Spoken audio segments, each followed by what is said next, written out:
Alright, so I'm back, and as you can see, I've got the Millenium Falcon all primed. I primed it in a somewhat dark gray. I thought that might be useful to get some base shadows right from the primer. And as you can see, it doesn't look all that bad. I mean, yeah, there's some gaps in there. I'm not gonna lie. They bother me a little bit. But like I said, the amount of time it's gonna take for me to properly fill all of these gaps and get all of that taken care of is honestly more time than I want to spend working on this. Like I said, this is really just, it's a departure for me. I don't do a lot of plastic kits anymore. I haven't done plastic kits in many years, and I really don't want to spend too much time working on it. But that said, I also don't want it to look like complete garbage when it's done, because I do want to hang it somewhere or get some kind of a display base for it. Like I said, I glued all the landing gears closed. You know, these two here and this one are where the landing gear were supposed to come out of, so they're glued shut. So it's definitely going to have to be displayed somehow as if it's in flight mode. So I'm either going to build a base of some sort to, you know, have it hover off the ground a little bit, or I'll just hang it you know, in my studio somewhere, and just hang it from the ceiling or hang it under a shelf or something like that and just display it here in my studio.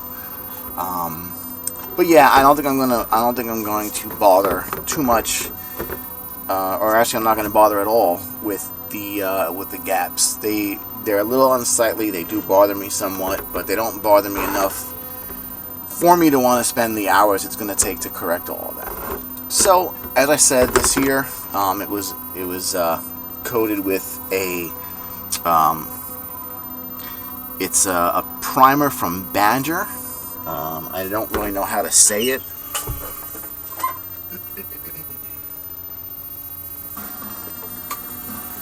It's called Steinlerez, something like that. You shoot it through your airbrush, and it goes on nice and smooth. As you can see, it's a very nice smooth coat. None of the detail is lost. I mean, there's a lot of nice detail between the panels here. We have all these like little cables and things like that. None of that detail is lost. So I do actually thin the primer just a little bit.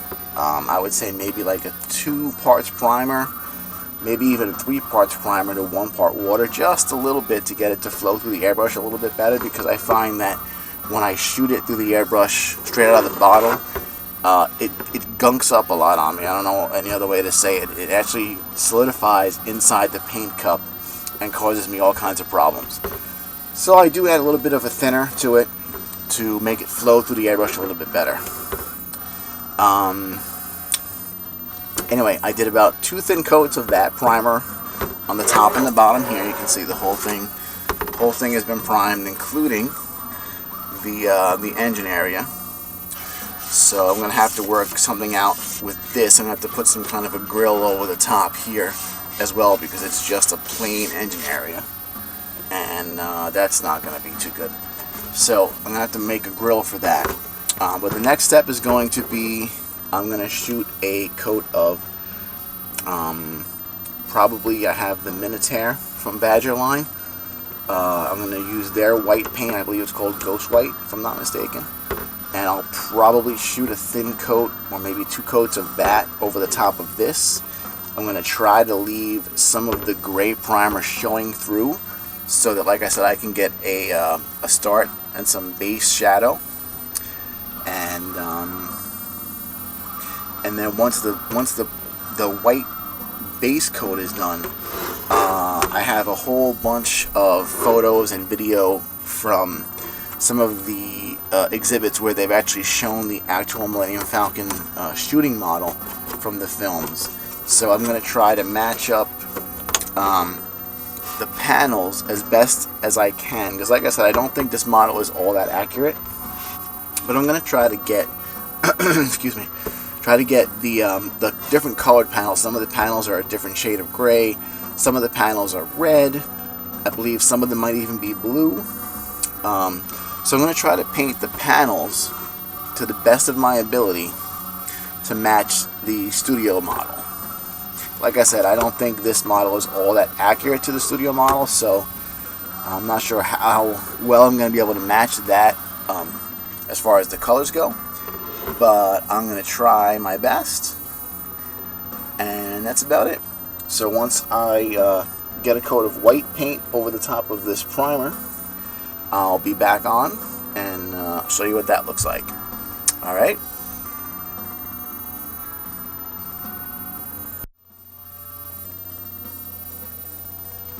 And we're back. As you can see, I've given my Millenium Falcon kit a coat of white, a nice base coat of white. I started out with Minotaur Snow White, but I wasn't really happy with the way it was coming out, so I switched, started using Spectra Tech white paint instead. I did about a half a coat with the Snow White. I wasn't really happy with the way that the coverage was coming out. I don't know what it was about it. I've used the Minotaur paints a lot in the past, and they're usually pretty good, but for some reason it just wasn't giving the coverage I wanted. So I switched over to the Spectra Tech white, and I got a much better coat, much better coverage on the base coat for the Falcon here. I tried to leave a little bit of the gray. It's tough to see, and I probably didn't leave enough. You can see it there a little bit better. It's kind of dark. I probably didn't leave enough of the pre-shade. You know, I wanted to do like a little bit of like a pre-shade. You can see it a little bit in some of these little excuse me, some of these openings here, like this here. See, it looks a little bit darker than normal. Than the rest of it. I should say not normal, but you know, overall I'm pretty happy with the way it came out. It's, again, you know, using the airbrush, you're gonna get a nice smooth coat. Obviously there's no brush strokes because you're not using a brush, you're using an airbrush. You don't get air strokes from the airbrush. So, you know, so that's basically where I'm at right now. The next step, now I have two options. I can either start my weathering with a wash, or I can paint my panels. And I think what I'm going to do is I'm going to paint the panels first before I do any kind of weathering or any kind of washing or anything like that. I'm going to paint the panels because I think that's the logical next step. Some of the panels are red, some of the panels are a dark gray, and on the underside there's actually a couple of panels that are even yellow. I was able to find actually, the best thing I was able to find was a copy of the Fine Molds sticker / painting like instruction manual, which kind of gives you a picture of their kit and where all of their decals go. The red decals, the gray decals, and like I said, on the bottom, on the back, on the bottom, there's even some yellow decals. So I printed that out, and I'm going to use that as like a template or a like an instruction manual on where to paint the red, the gray, and the yellow areas on the Falcon before any kind of weathering, before any kind of washing. I looked over some photos I found online and some photos that I had of the actual filming prop from Star Wars, and the Fine Molds seems to be pretty accurate as to the placement of all the different colored panels. So like I said, I'm going to use that because it's a nice, you know, it's an instruction book. It's not a grainy photo or you know, a digital camera picture of an instruction book. It's actually off the Fine Molds website, I believe, was where I found it. And it's a nice clear picture that outlines where each panel that's a different color is and what color it is and everything like that. So I think that's what I'm going to do next, and then after I do that, then we'll start the weathering. I'm going to obviously I'm going to paint the panels in solid colors, and then the panels themselves are going to have to get weathered to show some chipping and things like that of the paint, because the paint's not going to stay perfectly smooth on the biggest hunk of junk in the galaxy. So that's where I'm at right now. The painting of the panels and whatnot, that's all going to be done by hand. I'm not going to do that with the brush. I mean, I could, if I wanted to spend the time to mask off the areas that weren't supposed to get paint and then spray the areas that were red or gray, but I think it's just going to be too much work. It'll be a lot easier if I just hand paint it with a brush.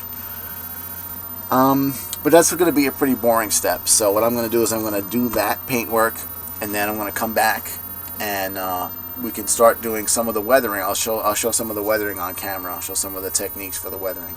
I mean, it's going to be simple stuff. It's going to be dry brushing. It's going to be washing. But I mean, I could do that stuff, at least some of it, on camera, because I plan on doing the washing and even the weathering to a certain extent, just one small panel at a time. Because on a larger piece like this, I think it's going to really help to show the effects.